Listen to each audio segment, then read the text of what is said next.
Hello hunters, Ajax here, and today we're breaking down the best gameplay settings that you can use for Monster Hunter World to optimize your experience throughout this entire journey. Monster Hunter is a difficult game all by itself, and one of the biggest setbacks is there are no tutorials on how to optimize your experience through the settings menu, and there's a lot that new players just don't know. So let's dive into it. First, let's talk about how we're going to break this down. I've broken this video up into three main setting categories. Number one, camera and display settings. Second, controls. Third, gameplay settings. Finally, stick around to the end and I will reveal to you the biggest quality of life improvement for settings in Monster Hunter World. Let's get started, hunters. First up, camera and display settings. Camera setting number one, targeting. So if you notice, you click through each and every monster with targeting by default, and really that makes it difficult to hunt. So if you go into your actual gameplay settings options and jump on over to camera, you can look at targeting settings and change it to large monsters only. That will enable you to be able just to lock on to the large monsters as you see at the bottom and really hone in on them rather than getting distracted by some of the smaller monsters that are working around. Camera setting number two is around camera distance. And if you notice, it's set to default, and if you increase it to far, it increases your field of view. That way it takes a couple steps out and allows you to see a little bit more of the screen. This may not look like much, but with some of the bigger monsters, it makes a world of difference. Now on to the display settings. The first I want to call attention to is around screen vibration. And if you notice, when Devil Joe roars here, you'll get this slight blurring of the screen. And a lot of times that can kind of impede your vision of what's going on around you. So a real quick change here is to go into your settings, go to the display area, go to screen vibration and turn it off. And that will help some of the beginner hunters kind of adapt to facing a lot of the different monsters that tend to roar a lot and you're constantly getting a blurred screen. The final camera and display setting that I want to call out is under graphic settings. Now, this is mostly a console portion, but what I would suggest is you prioritize frame rate in a game like Monster Hunter because fractions of a second make the biggest difference between dodging through attacks and getting stunned by the big ones. Up next, control settings. The first one I want to talk about is auto sheath. If you notice here, your hunter auto sheaths this weapon while standing still or even moving around sometimes. So to fix that, you want to go into your options, go into control settings, and change the auto sheath into manual sheath.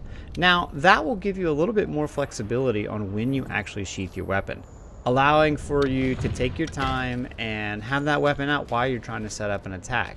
It's never a good time whenever you're trying to set up an attack and all of a sudden your hunter is just like, okay, I'm going to put the weapon away, and you were just trying to position yourself on a monster. Setting number 6 is in regards to the radial menu. At first, the default setting is like a flick type setting. So when you pull out the radio menu, you'll just have to flick the controller in that direction and it'll just automatically do what item is selected or what action is selected.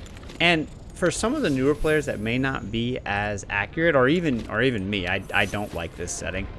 It's better to go into the options, go to your controls, and change the radio menu setting from type 1 to type 2. Now, what that does is it enables you to open the radio menu and then hover over each individual item and click the right stick or whatever button on the keyboard you would use to actually initiate the item. And that gives you a little bit more flexibility and doesn't require you to be as accurate for each individual item selected.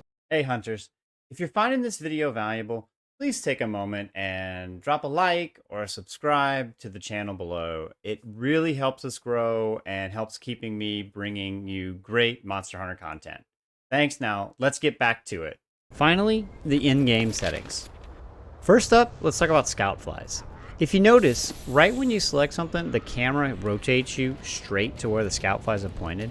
And sometimes that can inhibit you because in a hunt, you might pick up some tracks and it might take you away from the monster that you're already following. So if you go into the game settings and then change the scout flies to do not follow, that way you can re-enter into a map or in the game, and then as you notice, it doesn't automatically turn your camera, and you have a little bit more control and flexibility over what you're following. So that's the first one. Up next, the health and stamina gauge. So if you notice, your health and stamina gauge up top out of action is just all in one place. And if you go into settings, you can adjust that from a fixed to a dynamic position. Now, that dynamic position hides most of your health and stamina gauge, so where it just reduces the noise on the actual HUD itself.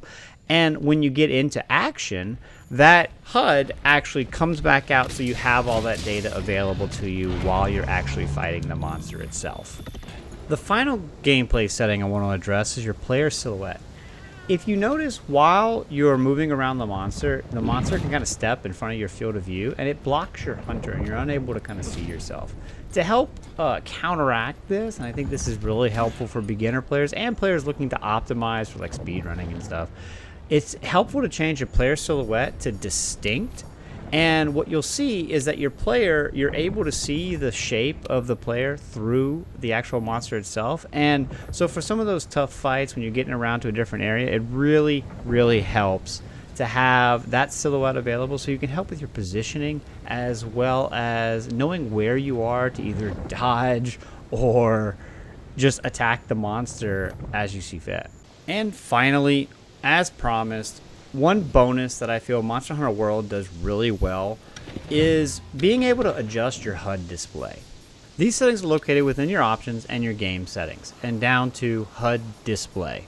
With this, you can change anything on your HUD. You can toggle it on and off, such as button guides, scout fly notifications, your partner info, mission objectives.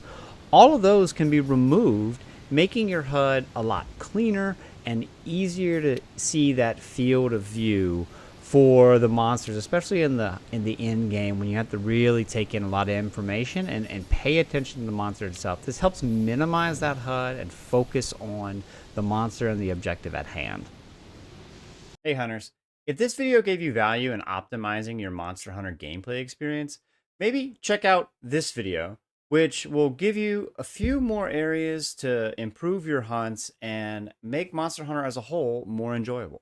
So thank you, and I will see you next time.